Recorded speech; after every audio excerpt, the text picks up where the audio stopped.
Bien bonjour, dans une nouvelle séance avec un nouveau chapitre, chapitre 4, les matrices. Alors on commence tout de suite par la définition. Une matrice c'est quoi? Une matrice c'est juste un ensemble de valeurs AIJ. Donc I c'est pour la ligne dans laquelle se situe la valeur et J c'est pour la colonne. Donc une valeur A et J se trouve sur ce tableau de valeurs. Les valeurs ils sont dans un corps commutatif K. En l'occurrence pour nous pendant cette année, donc ce sera surtout K égale R ou C, ça veut dire que ce sera des réels ou des complexes. Donc A et J, ici là. Donc l'élément A et J est une valeur, donc ça peut être 1, ça peut être I si on est dans C. Ça veut dire que je suis en train de regarder une valeur dans ce tableau, dans cette matrice, qui se situe à la ligne I et à la colonne J. Bien, alors, quelques exemples de type de matrice assez simple. Alors, ça, par exemple, c'est une matrice. 1, 0, 2, 3. Alors, c'est une matrice qui a deux lignes et deux colonnes. Alors, ça aussi, c'est une matrice. 1, 2, 3, 4, 5, 6. C'est une matrice qui a deux lignes et trois colonnes. 1, 2 et 3. Ça aussi, c'est une matrice. C'est un seul vecteur. C'est une matrice qui a deux lignes et une seule colonne. Là aussi, c'est une matrice. 9, 10. C'est une matrice qui est uniligne et deux colonnes. Alors, ça aussi, c'est une matrice. 1 est une matrice qui a une ligne et une colonne.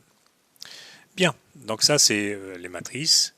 Alors, quelques notations. Donc, on note grand M NP de K. Alors, c'est l'ensemble des matrices à n lignes. Donc, on commence par l'indice qui correspond aux lignes et à P colonnes. D'accord. La matrice nulle dans MNP est la matrice qui est formée en fait par n lignes et P colonnes dont toutes les valeurs sont nulles. Une matrice dans MNN, ça veut dire que une matrice qui a autant de lignes que de colonnes est dite carrée, d'ordre n ou bien de type n. Alors ça, c'est par exemple une matrice carrée de 2, donc 1, 1, 2, 2. Ça, c'est une matrice carrée 3, 3, d'accord. Voilà. Alors, donc, après, qu'est-ce qu'on a?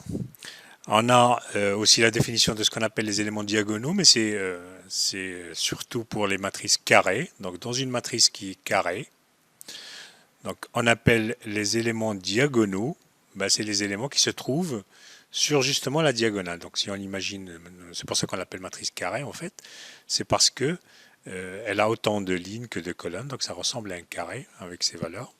C'est un tableau qui est carré. Donc, les éléments diagonaux, c'est les éléments qui se trouvent sur cette diagonale-là. Alors, les éléments qui se trouvent sur cette diagonale-là ne s'appellent pas des éléments diagonaux, mais c'est surtout ceux-là, tels que les i soient égales à j. Donc, c'est les ai, i. Donc, a1, a22, ann. Bien. Une matrice, alors je ne l'ai pas dit, donc je vais revenir un petit peu en arrière sur le transparent d'avant. Alors, ça, c'est une matrice carrée. Ça, c'est une matrice qui s'appelle rectangulaire, donc, parce que sa forme, c'est un rectangle. D'accord? Bien. Alors, autre chose, une matrice est dite diagonale si elle est carrée. D'accord? La matrice va être dite diagonale si d'une part elle est carrée et en plus de ça, tous les éléments hors diagonale sont nuls.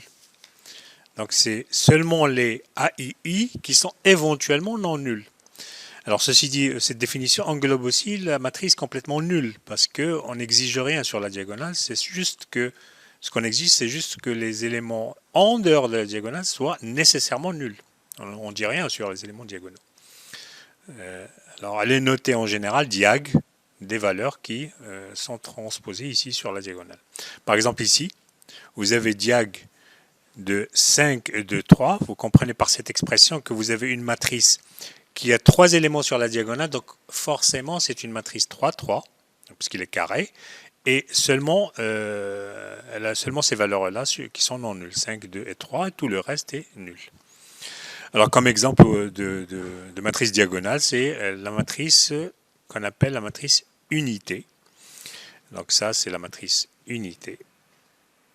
Matrice unité. Donc il n'y a que des 1 sur la diagonale, des 0 partout. Alors vous pouvez définir une matrice unité de n'importe quel type ou n'importe quel ordre, donc n. Ok. Ensuite, vous avez un autre type de matrice qui s'appelle les matrices triangulaires. Vous avez la matrice triangulaire supérieure et la matrice triangulaire inférieure. Alors comme son nom l'indique, alors bien sûr on appelle matrice triangulaire une matrice qui est carrée et dont tous les éléments au-dessus, en dessous de la diagonale sont nuls. D'accord ? Donc les seuls éléments qui sont éventuellement non nuls sont les éléments sur la diagonale et la diagonale. Donc c'est, je vais les mettre comme ça en vert, plutôt en jaune, parce que c'est déjà en vert. C'est seulement cette partie-là qui contient éventuellement des éléments non nuls. Tous les autres éléments sont nuls. Bien, alors de la même façon, on peut définir une matrice triangulaire inférieure qui, elle, par contre, a des valeurs éventuellement non nulles sur la diagonale et en dessous de la diagonale. Et tout le reste, par contre, est nul. Donc c'est là, on va le mettre en bleu. Toute cette partie-là, tout ce bloc-là, est formé d'éléments de valeurs qui sont complètement nuls. Alors bien sûr, vous remarquez très bien qu'une matrice diagonale, c'est une matrice qui est à la fois triangulaire supérieure et triangulaire inférieure. Très bien, donc on va définir quelques opérations et quelques structures donc, qui concernent l'ensemble de ces matrices-là. Alors, première opération qu'on va définir, c'est l'opération d'addition. Donc, on additionne deux matrices. Alors, bien sûr, pour additionner deux matrices, il faut qu'elles soient du même type. Donc, vous prenez deux matrices A et B, d'accord, de cette manière-là. Donc, qui sont rectangulaires et qui peuvent être carrés. Donc, ça n'a pas d'importance. L'important, c'est que A et B aient exactement le même nombre de lignes et le même nombre de colonnes. Donc, c'est A appartient à MNP. De même pour B, il appartient aussi à MNP. Sinon, vous ne pouvez pas faire l'addition, l'opération d'addition entre ces deux matrices-là. Donc, l'addition ici, comme elle est définie, c'est une loi interne, dans l'ensemble des matrices NP. D'accord ? Donc, A plus B, tout simplement quoi ? C'est la nouvelle matrice qui est définie par la somme des valeurs en gardant leur position. C'est-à-dire que pour trouver la position, l'élément qui constitue la matrice A plus B à la première ligne, première colonne, on additionne la première ligne, première colonne de A et la première ligne, première colonne de B. Ça veut dire A11, B11, et ainsi de suite. Pour n'importe quel élément de A plus B, vous faites la même opération. Deuxième loi assez simple aussi, c'est la multiplication par un scalaire, qui est en fait une loi externe, parce que donc l'ensemble des matrices, on les multiplie par un scalaire qui se trouve dans le corps K. D'accord ?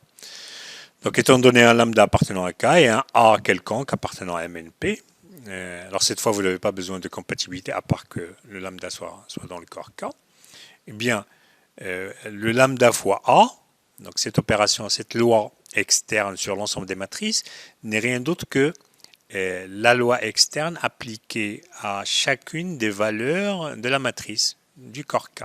Ça veut dire que c'est lambda point A11 et lambda point A12 et ainsi de suite jusqu'à lambda point ANP. Vous définissez ainsi donc ces deux lois-là et vous soupçonnez très bien que ça va vous donner de bonnes structures algébriques qu'on va regarder un peu plus tard. Alors, donc, petite question pour terminer cette séance.